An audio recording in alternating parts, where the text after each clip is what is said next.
കോൺഗ്രസുമായുള്ള ബന്ധം അവസാനിപ്പിച്ച് PV. Anwar. May 15-നുള്ളിൽ പുതിയ പാർട്ടിക്ക് രൂപം നൽകും. തൃണമൂൽ കോൺഗ്രസിന്റെ ദേശീയ നേതൃത്വത്തിൽ നിന്ന് പിന്തുണ ലഭിച്ചില്ലെന്ന് ചൂണ്ടിക്കാട്ടിയാണ് പി.വി. അൻവറിന്റെ നടപടി. കോൺഗ്രസുമായുള്ള സഹകരണം TMC അംഗീകരിക്കുന്നില്ലെന്നും താൻ UDF-ന് ഒപ്പം നിൽക്കുമെന്നും പി.വി. അൻവർ പറഞ്ഞു. ദേശീയ നേതൃത്വവുമായുള്ള ആൾ ഇന്ത്യ തൃണമൂൽ കോൺഗ്രസിന്റെ എല്ലാ ബന്ധങ്ങളും വിച്ഛേദിക്കാൻ ഇന്ന് പ്രമേയം വഴി ഞങ്ങൾ തീരുമാനിച്ചത് പത്രമാധ്യമങ്ങൾ വഴി ജനങ്ങളെ അറിയിക്കുകയാണ്.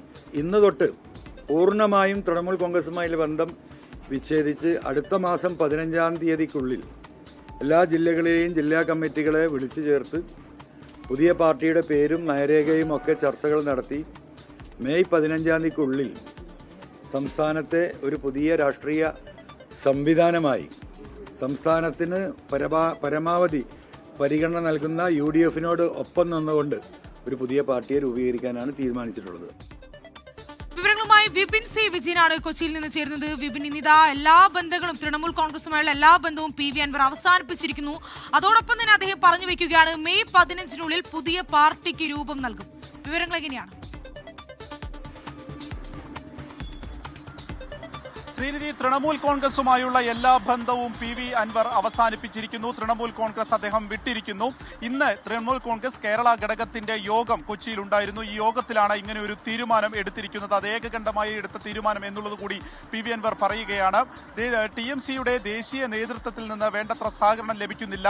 മാത്രമല്ല, കേരളത്തിൽ കോൺഗ്രസുമായി ചേർന്നു പോകുന്നതിനെ ദേശീയ TMC അംഗീകരിക്കുന്നില്ല എന്നുള്ളതാണ് പ്രധാന പ്രശ്നമായി അദ്ദേഹം ചൂണ്ടിക്കാണിക്കുന്നത്. അത്തരമൊരു സഹകരണത്തിന് അവർക്ക് താല്പര്യമില്ല. അതുകൊണ്ടാണ് ബേപ്പൂരിൽ സ്ഥാനാർത്ഥിയായി മത്സരിച്ച സമയത്ത് തൃണമൂൽ കോൺഗ്രസിന്റെ ചിഹ്നം നൽകിയില്ല. ഒപ്പം തന്നെ നേതാക്കൾ ആരും തന്നെ കേരളത്തിലേക്ക് എത്തുകയും ചെയ്തില്ല. അതിന് കാരണം കോൺഗ്രസുമായി ചേർന്ന് നിൽക്കുന്നതാണ്. ആ സഖ്യമാണ് ദേശീയ TMCയുടെ പ്രശ്നം എന്നുള്ളത് കൂടി അദ്ദേഹം പറയണം. അതുകൊണ്ട് തന്നെ ഈ രീതിക്ക് മുന്നോട്ട് പോകാൻ കഴിയില്ല. യാതൊരു വിധത്തിലുള്ള സഹകരണവും ദേശീയ നേതൃത്വത്തിന്റെ ഭാഗത്തു നിന്നുണ്ടാകുന്നില്ല. അതുകൊണ്ട് പാർട്ടി വിടുകയാണ്, അല്ലെങ്കിൽ പാർട്ടിയുമായി ചേർന്ന് പോകുന്നില്ല. മെയ് 15 കൂടി പുതിയ ഒരു സംസ്ഥാന പാർട്ടി രൂപീകരിക്കാനാണ് ഇപ്പോൾ തീരുമാനിച്ചിരിക്കുന്നത്.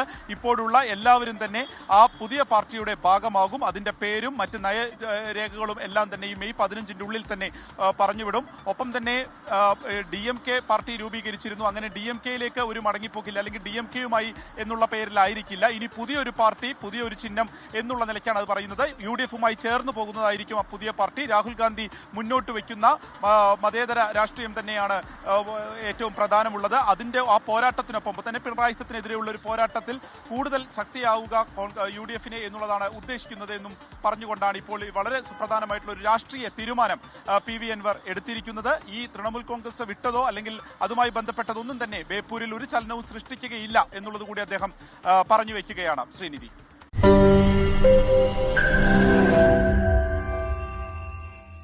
ലോകത്തെവിടെയായാലും ഏത് സമയത്തും 24 വാർത്തകളും ഓഗ്മെന്റഡ് റിയാലിറ്റി പാക്കേജുകളും എക്സ്പ്ലെയിനറുകളും വിശദമായി കാണാൻ ഞങ്ങളുടെ YouTube ചാനൽ നിങ്ങൾക്ക് സബ്സ്ക്രൈബ് ചെയ്യാം.